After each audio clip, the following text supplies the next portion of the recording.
At this point, we'll jump into the bigger picture charts and look at the market context heading into the upcoming week. So let's begin with looking at the S&P daily chart. So Friday marked a balanced breakout in the E-mini S&P, and at this point, as long as the market's holding above 59.5 to 63.5 or so, that breakout can technically remain intact. Now, if this is going to be a strong breakout, then you don't want to see the market coming all the way back down to 59.5 to 63.5. That marks the launching point of the upside breakout, and that's kind of the final invalidation point. But if this is a strong breakout, then you want to see it holding the upper edge of Friday's range and then continuing higher. Now, that being said, there are some warning signs when we look at the other markets. So in the event that this ends up being a failed breakout attempt and the market dips back below 59.5 to 63.5 or so, then the next area of important support is going to be around 49 to 52. We have that big high volume node at 25.49, and responsive buyers can be active at the 49 to 52 area on first test. And then below that, we have larger time frame support around 39 to 42. So now let's move on to the other equity markets, which I think are going to provide a pretty nice heads up on how strong this breakout in S&P is really going to be. So first, looking at the Russell, we can see that Russell is still trading within its recent balance, and it did not print a new high with the S&P on Friday. And it closed on Friday near its balance area high volume node of 1510.2.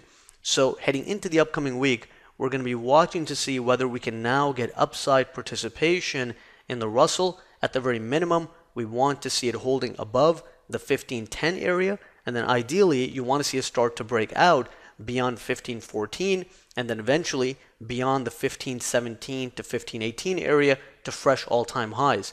Lack of upward participation in the Russell would be a warning sign for the breakout in the S&P, and eventually it could lead to a failure in the S&P. So we're going to keep a close eye on the Russell to see how it responds to its balance area high volume node around that 1510 level. As long as it's holding above it, the door is still open for a breakout beyond 1514 and eventually 1517 to 1518. But if you start to see a strong rejection to the downside below 1510, then that would be a warning sign for the buyers in the S&P, and eventually the breakout in the S&P could fail as well. Below 1510, we have some support around 1501 to 1503, followed by support around the 1490 to 1492 area, and those are still spots where responsive buyers can be active on first test in the Russell.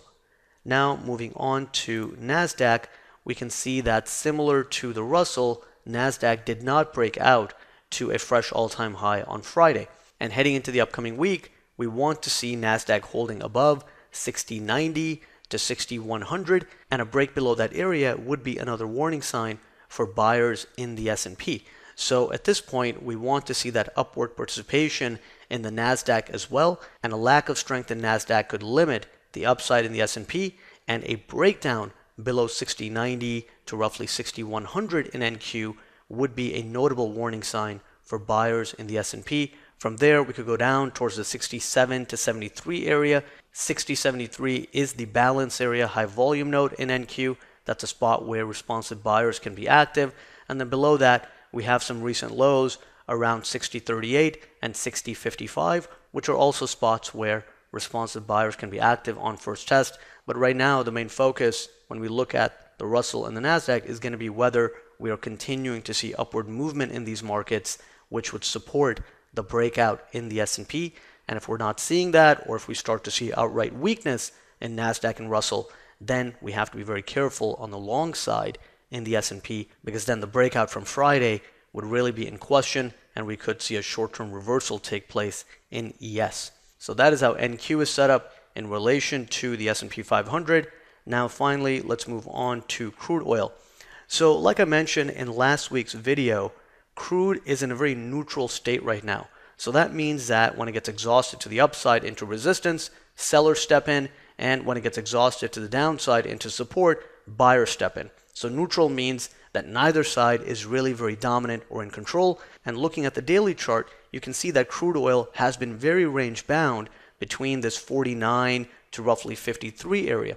And at this point, heading into the upcoming week, we'll be watching to see whether crude can continue to hold above its own larger time frame high volume node of 50.45, and then we have a smaller time frame high volume node at 51.59.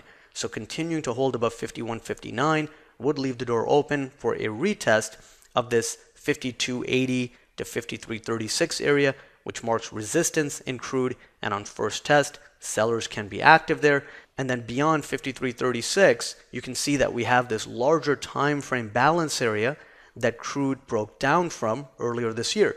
So in the event that we do get a breakout beyond the recent high of 53 to 53.36, crude will then be running into some larger time frame resistance. You have the bottom of balance around 54, and then above that you start running into stronger areas of resistance around 55.16, 55.7, and then you have pretty strong resistance between 56 to roughly 57.5, and sellers are very likely to be active there first time up. Now, of course, those upper areas only come into play if we actually get a successful breakout beyond this 52.86 to 53.36 area.